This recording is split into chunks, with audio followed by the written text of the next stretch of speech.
Татарстан Башкортстан парламентарийләре Нефтекамский шәһәрендә милли мәдәниятләрнең рухи яктан һәм халыклар традицияләрен үстерүдәге роле турында фикер алышты.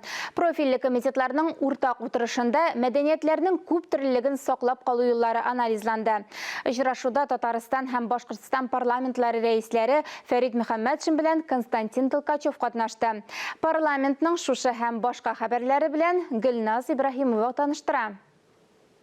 Нефтекамскида 60-тан ортак милләт вәкиле яши. Күпчелеге татарлар, руслар, башкортлар, марилар. Татарстандагы кебек мәдәният ара багланышлар һәр вакыт милли сәясәтнең нигезе булды.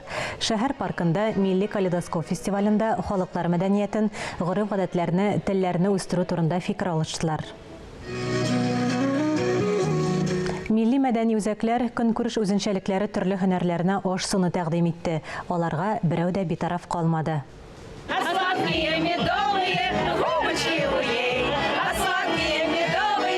Парламентарийлар хәзерге милли мәгариф турында башкорт гимназиясе педагоглары белән сөйләште. Белгечләр белем алуда тигез шартлар булдыру, туган телне тирәнтен өйрәнү мөмкинлеге белән таныштырдылар. Татарстан һәм Башкортстан парламентларының мәгариф һәм мәдәният буенча комитетлары бер ел элек Актаныш районында очрашкан иде. Ул чакта сүз туган телнең мәдәни багланышларны үстерүдәге роле турында барды. Бу юлы милли мәгариф буенча закон чыгару инициативаларын федераль дәрәҗәдә үз вакытында бергәләп күтәрергә, гастрольләр, театр турлары, иҗади проектлар алмашуны дәвам итәргә килештеләр. Эти вопросы, они неснимаемы с повестки дня. И сегодня идет живой разговор, знаете, профессиональный разговор среди депутатов, прибывших сюда, на гостеприимную башкирскую землю. И я думаю, мы насыщаем друг друга формами, методами дальнейшей работы. Мы живем не в вакууме, мы живем в конкретной среде.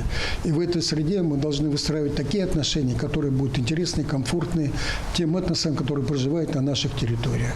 Наши республики, они характерны тем, что во многом имеют общую историю, общий язык, культуру и, наверное, общее видение перспектив своего развития. Константин Толкачев Татарстан Дәүләт Советы комитеты рәисе Ойрат Зариповка Башкортстан парламентының мактау грамотасын тапшырды. Предложение проводить такие встречи чаще и с участием других комитетов. Я считаю, что это здорово, потому что это близкая нам республика, близкий нам народ. И чем лучше мы будем знать друг друга, мы будем лучше понимать. И это даст толчок к развитию и Башкортостана, и Татарстана. Парламентта мадди булмаган мәдәни мирас турында республика законнары кабул ителде һәм эшли. Мондый документ федераль дәрәҗәдә әзерләнә. Этно-мәдәни сәясәтне гражданлык җәмгыяте институтларында гамәлгә ашыра. Биредә халыклар ассамблеясе шулай ук Татарстан һәм Башкортстанның дуслык йортлары аерым урын алып тора. Это одно единое культурное пространство. И когда мы сегодня здесь разговариваем о проблемах и татарского, и башкирского, и других народов, которые здесь проживают, на самом деле это проблема даже не регионального уровня. Мы обсуждаем, как решить эти вопросы, наверное, во многом даже в масштабах нашей страны. Мондый форматтагы очрашу соңгысы түгел. Актаныш районы җитәкчелеге Түбән-Кама һәм Краснокамск районы башлыклары белән килешүләр имзалады. Республикада Николай Патрушев булып китте. Иминлек советы секретарының визитының төп максаты Идел буе округында иминлекне тәэмин итү һәм авыл территорияләрен үстерү мәсьәләләре. Парламентарийлар Казанда Мой голос форумында катнашты. Сайлаучыларда физик мөмкинлекләре шикләнгән кешеләргә уңайлыклар тудыру турында фикер алыштылар.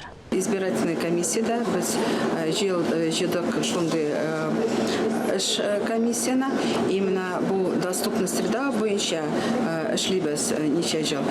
Ул комиссияда безнең белән эшлиләр кешеләр, инвалидлар, общественная организация инвалидлар, общественная организациялардан, оннары министерство, хезмәт министерстводан, оннары бу пандуслар турында ничә мәртәбә аны да эшләргә кирәкдер. Бөгелмәдә Татарстан шәһәрләре автотранспорт проблемалары буенча фикер алышты. Торак төзелеше һәм инфраструктура үсеше буенча парламент комитетының күчмә утырышына транспорт министрлыгы пассажир йөртүчеләр муниципалитет вәкилләрен чакырдылар. Фикер алышының тагын бер мөһим темасы сайлау алды кампанияләре барышында сайлаучылардан кергән наказларны үтәү иде. Узган 2 сайлау алды кампаниясе барышында Дәүләт Советының булачак депутатлары адресына Татарстанлылардан 8 меңнән артык мөрәҗәгать кергән. Нигездә алар төзекләндерү, ишек алларын яңарту, торакларны капиталь ремонтлау, юлларны карап тотуга кагыла. Парламентарийлар республика хөкүмәте белән бергә әлеге мөрәҗәгатьләрне үтәү буенча юл картасын кабул итте. Күбесе инде тормышка ашырылган.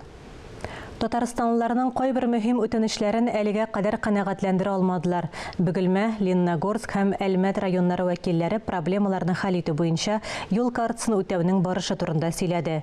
Юрий Камалтынов ассызыклаганча, наказларны үтәү буенча 4 зона киңәшмәсендә өзеклекләр һәм тоткарлыклар сәбәпләрен табу мөмкинлеге бар.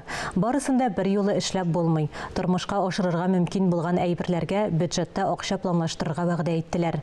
Хәзер республика казнасының параметрлары формулаша. Не может не радовать настрой муниципалитетов, потому что они очень активно работают с избирателями. И даже если там, где есть проблемы по исполнению наказов, людям подробно и доходчиво объясняют, в чем причина и почему это невозможно сделать именно сейчас. Бөгелмәгә генә түгел, Татарстанның күп кенә шәһәрләренә дә кагыла торган икенче мөһим мәсьәлә пассажирлар йөртүне оештыру. Җирле автотранспорт предприятиеләренең кайберләре пассажирлар йөртергә сәләтле түгел.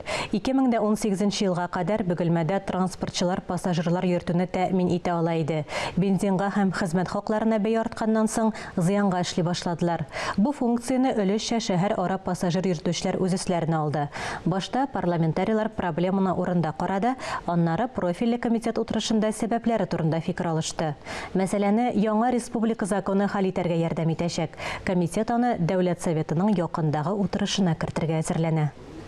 Парламентарийлар автомобиль юллары һәм шәһәр төзелеше эшчәнлеге турындагы закондагы үзгәрешләр турында да фикер алыштылар. Шулай ук беренче ярты еллыктагы эш нәтиҗәлелеген анализладылар. Парламент хәбәрләре турында шулар иде.